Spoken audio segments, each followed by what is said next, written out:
안녕하세요. 나의 하버드 수학시간 저자 정광근입니다. 오늘은 최적화, 주어진 조건에서 가장 좋은 결과를 만들어낸다는 이 개념을 처음 얘기하는 그 수학 개념 2차 함수를 닭장을 어떻게 하면 제일 넓게 만들 수 있지? 라는 질문으로 설명하겠습니다. 자, 시작합니다. 네, 이번 영상은 2차 방정식의 두 번째 영상이기도 하고 또 제 책 나의 하버드 수학시간의 페이지 163과 4 페이지에 걸쳐서 쓸모의 수학을 말씀드리는 예제로 쓰였던 문제를 한번 자세하게 설명해 보도록 하겠습니다. 2차 방정식이 중요한 이유는 앞서 영상에서도 설명드렸지만 1차 방정식은 굉장히 단순합니다. 계속 x값이 커져갈수록 y값도 계속 커져가거나 아니면 x값이 커져갈 때 y값이 작아지거나 이게 일정한 평균 변화율이기 때문에 이걸 가지고 우리가 얘기할 수 있는 것들은 굉장히 제한적입니다. 하지만 수학의 어떤 수학이 발달되고 만들어지는 가장 큰 중요한 이유 중에 하나인 효용 그리고 또 쓸모 이런 걸 얘기할 때는 실제 2차 방정식이 가장 먼저 나오고 그리고 그 개념이 기초가 되어서 다른 모든 다항함수에 대한 최대값, 최소값, 즉 제일 좋은 값, 제일 나쁜 값 뭐 이런 값들을 찾는 데 이용되는 것입니다. 자, 여기 2차 방정식 보시면 x값이 증가할 때 이 y값이 이렇게 내려오죠. 예, 내려온다는 얘기는 x가 이렇게 간다고 합시다. 그러면 x값이 여기일 때는 y가 여기고요. x가 여기일 때는 여기고 이런 식으로 가면 여기를 위에 어떤 물체가 있다고 생각하면 이렇게 쭉 내려오죠. x값이 이렇게 오른쪽으로 증가할수록. 그런 다음에 여기 바닥을 치고요. 그 다음에 이렇게 올라갑니다. 그러니까 내려오는 구간과 올라가는 구간이 같이 존재하는 게 2차 방정식인데요. 그때 이 가장 바닥을 치는 이 점을 최소값, 즉 극값이라고 합니다. 예를 들어서 수입과 지출이 있다고 했을 때 지출은 적을수록 좋겠죠. 수입은 많을수록 좋고. 그럼 어떻게 해야지 내 지출을 제일 작게 줄일 수 있느냐? 뭐 이런 질문들은 늘 일상 속에서 우리가 고민하는 것들입니다. 그런 것들을 구하고 찾을 수 있는 개념이기 때문에 너무도 중요하다는 것이죠. 자, 여러분 이거 한번 보시죠. 2차 방정식 y는 x제곱이라고 했을 때 얘의 역함수가 제곱근 함수입니다. 실은 이렇게 생긴 녀석의 역함수를 그려보면 이건데요. 이건 사실 함수라고 할 수가 없죠. 역의 관계죠. 왜냐하면 하나의 x값에 대해서 우리는 두 개의 y값을 갖습니다. 여기도 있고 여기도 있죠. 그러면은 버튼을 눌렀는데 자판기에서 콜라를 빼먹으려고 1번 버튼을 눌렀는데 콜라도 나오고 스프라이트도 나오면 화나시겠죠. 이건 함수가 아니라는 거죠. 그럼 이런 식으로 2차 방정식의 역의 관계인 이 제곱근 함수를 함수화하려면요. 이런 식으로 쪼개야 됩니다. 그렇게 되면 이런 식으로 돼서 x가 0보다 큰 부분에 y는 x제곱에 대한 함수의 역함수는 y는 제곱근 x고요. y는 x제곱인데 이번에는 x가 0보다 작은 즉 음수에서의 2차 방정식의 역함수는 y는 마이너스 루트 x가 되는 겁니다. 이렇게 되면 이 두 개가 서로 역의 관계, 역의 함수라고 우리가 얘기할 수가 있겠죠. 그래서 제곱근에 대한 설명도 영상으로 드렸는데 우리가 이 결과를 할 때 그 결과를 만드는 x를 찾는 것이 이 제곱근 함수라고 그랬습니다. 예, 한번 확인하시고요. 자, 그럼 본격적으로 책에 나오는 내용으로 한번 들어가 보겠습니다. 예, 제 책 163페이지에 이런 문제가 있습니다.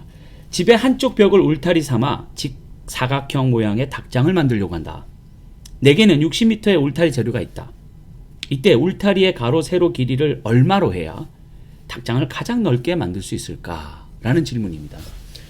여러분들 이거는 실제로 우리가 정말 고민할 수 있는 얘기입니다. 주어진 재료는 정해져 있습니다. 이 재료를 다 써야 되겠죠. 남길 이유가 없죠. 이 재료를 다 써서 이 닭을 키우는 이 닭장을 만들려고 하는데 이 닭장을 가장 넓게 만들어야 내 사랑하는 닭들이 좀 재미나게 뛰어놀 수 있겠죠. 이 안에서. 예, 그걸 한번 생각해 보자는 겁니다. 자, 그래서 제가 이렇게 지금 그림을 그려놓고요. 오른쪽에 테이블을 만들어 놨는데 세로가 0이면 당연히 가로는 60이죠. 두 개를 요 세로가 두 개가 있고요. 그리고 가로 요쪽 벽 쪽에 있는 집 뒷벽을 이용하기 때문에 여기는 그 담을 울타리를 칠 필요가 없죠. 자, 그럼 이 리스트가 뭘 얘기해 주는 거냐면 이런 겁니다. 아, 세로가 0일 때는 가로만 60으로 하면 되니까 쉽게 얘기하면 이렇게 벽에다가 60m짜리 재료를 쭉 갖다 붙이는 겁니다. 예, 이런 바보는 없죠. 넓이는 당연히 재료고요. 세로를 조금씩 키워갈수록 닭장이 이렇게 옆으로 가로로 이렇게 긴 형태가 됩니다. 그리고 세로를 좀 더 키워갈수록 이게 어떻게 되겠죠? 예, 이런 식으로 면적이 넓어지는 게 보이십니까? 예, 그렇게 되는 거죠. 자, 그러면은 요 면적은 x 곱하기 y, 즉 가로 곱하기 세로가 이 직사각형 닭장의 넓이라고 알 수 있는데, 여기서 세로가 조금씩 증가할수록 가로는 줄어들고요. 그리고 넓이, 세로와 가로를 곱해서 나오는 이 넓이는 이렇게 늘어나는 것을 볼 수가 있습니다. 실제로 이렇게 점점 늘어나다가 세로가 15일 때, 그러면은 가로는 얼마죠? 예, 두 개의 세로가 있으니까 여기가 15, 여기가 15 합쳐 30, 여기는 30이겠죠? 그러면 15 곱하기 30 하면 450으로 가장 넓다라는 걸 알 수가 있는데요. 실은 이것도 15.5를 확인하기 전에는 정확하게 이게 제일 크다고 얘기할 수 없습니다. 16을 안 넣어봤는데 이거보다 더 클 수 있을지 없을지를 어떻게 개런티 합니까? 우리가 그걸 장담할 수 없다라는 거죠. 그러니까 우리가 이 넓이를 구할 때 일일이 값들을 x와 y에 대입해서 이렇게 정교한, 이건 지금 정수 범위 아니지만 실수 범위로 좁혀 들어가면 가로가 뭐 2.5도 될 수 있지 않습니까? 10.5도 될 수 있고요. 11, 뭐 12, 뭐든지 이렇게 넣어봐서 이 테이블을 다 만들어 가지고 이 면적을 확인하는 것은 굉장히 비효율적이라는 겁니다. 자, 그러면 이걸 우리가 배운 2차 방정식 개념을 가지고 한번 설명을 해볼까요? 자, 이 테이블 이해하셨다고 봅니다. 여러분들 그 넓이는 어떻게 들어간다고 좀 전에 말씀드렸죠? 예, 당연하죠. 사각형이기 때문에 세로와 가로를 곱하면 됩니다. 그런데 여기서 이 식을 잘 보셔야 되는데요. 주어진 재료가 60이니까 두 개의 세로, 얘와 얘, 그리고 가로를 합치면 60이 돼야 됩니다. 자, 이 식을 이용해서 면적을 한번 보겠습니다. 자, 한번 보시죠. 넓이는 가로 곱하기 세로고요. 그리고 y 곱하기 x고, 자, 여기서 2x 플러스 y, 세로 두 개와 가로 하나를 합치면 60. 여기서 y를 따로 묶어내면 y 대신에 60-2x를 쓸 수 있다는 결론이 나옵니다. 그죠? 그래서 이 y 대신에 이 식을 집어넣은 거죠. 그렇게 해서 우리가 식을 만들었는데요. 이 함수는 세로 값을 집어넣으면 그 세로 값에 해당되는 그 닭장의 넓이가 나오는 함수라는 거죠. 그러면 이제 여기서 가로를 무시하고요. 세로가 0이면은 0, 세로가 5면은 250, 세로가 10이면 400, 이런 식으로 점을 일일이 하나씩 다 찍어보면 보이십니까? 포물선 보이세요? 그렇죠. 이 포물선이 나온다는 걸 알고 이게 2차 방정식이라는 개념에 대한 정리가 되어 있을 때는 얘가 꼭지점이라는 걸 안다는 겁니다. 그러면 어떻게 되는 거죠? 그렇죠. 일일이 모든 값을 대입해서 가장 큰 값을 끝도 없이 확인하는 과정을 안 해도 된다는 겁니다. 자, 이게 우리가 수학적 개념을 이용해서 일상생활에서 해결해야 될 문제를 찾아야 되는 이유이죠. 자, 그럼 여기 있는 면적에 대한 함수, 즉 세로 값을 넣었을 때 면적이 나오는 함수를 우리가 수업 시간에 보는 함수식으로 한번 바꿔보겠습니다. 보이십니까? 네, 그냥 저는 에어리어를 구하는 함수를 그냥 f로 바꾼 거죠. 그리고 이 x는 이 위의 경우에는 세로의 값을 말합니다. 자, 이걸 풀어 헤치면요. 보이세요? 여기가 a가 마이너스 2고 60이고, 자, 이렇게 분배해서 풀어냅니다. 그리고 c가 0인 2차 방정식이 일반식으로도 표현할 수 있다는 거죠. 아시겠습니까? 그래서 우리가 이걸 풀면요. 근데 그렇게 할 필요가 없는 게 이미 우리가 여기서 인수분해가 되어 있는 상태입니다. 60-2x 곱하기 x가 0이라는 얘기는 무슨 말이냐면 면적을 0으로 만드는 세로값을 찾아라 이 말입니다. 당연하죠. 세로가 없으면 면적이 안 나오고요. 세로가 30이면 세로를 만드는데 두 개를 다 써버리기 때문에 가로를 막을 그 울타리 재료가 없습니다. 그러니까 당연히 면적은 없게 되는 것이죠. 자, 그러면은 제가 무슨 말씀을 드리고 싶으냐면요. 자, 여러분들께서 인수분해나 근해 공식을 이용해서 이 근을 찾으셨죠. 그러면 이 최대값보나 아니면 이렇게 생긴 최소값을 바로 찾을 수 있다는 겁니다. 뭐란 말씀이죠?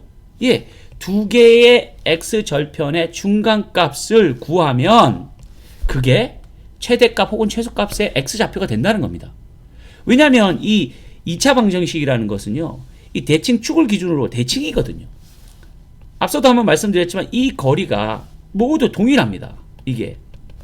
그러니까 이 중심에서부터 근의 하나의 근과 또 중심에서부터 다른 근의 거리가 얘가 일정하기 때문에 이 두 점만 알면요. 이 두 점만 알면 걔의 중간값을 구해서 이 꼭지점의 x좌표를 구할 수 있다는 겁니다. 그러면 그 꼭지점의 x좌표를 구해서 뭐 하는 거죠? 식에다 집어넣는 거죠. 아까 식이 뭐였죠? 60에다가 2x를 빼고 그 다음에 거기다가 x를 곱하는 형식이었습니다. 보이십니까? 그러니까 주어진 이 함수에다가 15를 집어넣으면 어떻게 됩니까? 그렇죠. y값 지금 찾는 겁니다. 결국은 최고 넓이를 찾는 건데요. 60 빼기 30에다가 다시 15. 즉 30 곱하기 15가 돼서 450이라는 결론이 나온 거죠. 그러니까 우리가 방정식이 주어지고 이 방정식을 근의 공식이나 혹은 인수분해를 통해서 이 x값 축을 만나는 이 두 점을 찾는다면 바로 꼭지점, 즉 극값을 바로 찾을 수 있다는 결론이 나오는 것이죠. 그래서 제가 이렇게 우리가 근의 공식도 그냥 외우지 말고 또 이 근의 공식을 이용해서 찾는 근은 도대체 왜 찾는 것이며 그리고 실제로 근을 찾는 것보다도 더 중요한 것은 이 극값, 최고로 넓이를 이 닭장의 넓이를 만들어주는 이 디멘션, 그렇죠? 가로와 세로가 어떻게 돼야 우리가 이 주어진 정해진 재료를 60m라는 재료를 사용해서 어떻게 가장 넓게 만들 수 있는지에 대한 해결을 수학을 통해서 할 수 있다는 것을 보여드렸습니다. 여러분 닭장 문제 잘 보셨습니까? 이 2차 방지 형식 개념을 모르면요. 영상에서 말씀드렸듯이 x에 해당하는 값, 즉 세로 값을 집어넣어서 모든 닭장의 넓이를 다 구해서 그리고 그 중에서 제일 큰 놈을 찾아야 되는데 현실적으로 불가능하다고 말씀드렸습니다. 하지만 우리가 2차 방정식 개념을 알게 되면 그 모든 값을 대입할 필요 없이 2차 방정식의 극값 꼭지점이 그것이 최대가 된다는 걸 바로 알 수 있다는 거죠. 제가 그 책에서도 소개를 했지만 나사에서 지구로 귀환하는 귀환선에 우주인들을 태워서 그러니까 데리고 와야 되는데요. 그죠? 우주에 내버려 둘 수 없죠. 근데 이 귀환선이 지구 궤도를 들어올 때 엄청난 마찰열을 받습니다. 그러면 이 마찰로 인해서 생기는 열이 어느 정도까지 올라갈까요? 라는 질문에 대한 대답을 나사가 찾지 못한다면 이 프로젝트는 아예 시작할 수 없다고 그랬죠. 아무리 올라가 봐야 그 귀환선의 표면의 온도와 내부의 온도는 여기 이상 못 올라간다는 결론이 나와버리면 그거에 견딜 수 있는 귀환선의 그 외장 도료, 재료, 그리고 그 안에 내부에서 온도를 조절하는 방법, 그리고 우주인들이 입는 우주복이 몇 도까지 견딜 수 있는지가 목표가 정해지니까 이 프로젝트를 시작할 수 있는 겁니다. 물론 2차 방정식으로 그걸 구하는 것은 아닙니다. 미분 방정식이 사용되고요. 그리고 사실은 로지스틱이라고 해서 좀 다른 함수를 사용해서 그리고 미분 방정식이라는 개념을 이용해서 이 값을 찾는데 하지만 우리가 이 최대값, 최소값이라는 이 극값을 아는지 모르는지의 중요성을 얘기하기에는 2차 방정식이면 충분하다는 겁니다. 아무튼 영상 시청해 주셔서 감사드리고요. 이렇게 늘 언제나 우리가 배우는 수학은 쓸모가 있다는 사실을 여러분들 꼭 명심하시고요. 수학 공부 포기하지 마시고 열심히 한 걸음 한 걸음 나아가시기를 간절히 소망합니다. 시청해 주셔서 감사합니다.